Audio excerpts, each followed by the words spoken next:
বিয়ে করেছো? হ্যাঁ। তোমার জন্য কি আজীবন বসে থাকবো? ভালো করেছো। বিয়ে তো করারই ছিল। একটা ছবি দিতে পারো? কিসের ছবি? ওই মানুষটা, যে মানুষটার সাথে বিয়ে হয়েছে। না না, তোমার নজর লেগে যাবে। না না না, আমি নজর লাগাবো না, একবার দেখেই ডিলিট করে দেব। না, আমার তোমার উপর ভরসা নেই। আমি ওর উপর কারো নজর লাগতে দেই না।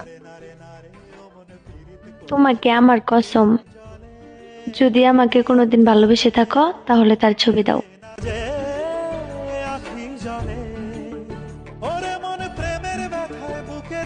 এইটা তো আমার ছবি। তোমার পর আমার জীবনে আর ভালোবাসাই আসে নাই। তারপরও মুখে এত হাসি নিয়ে ঘুরো।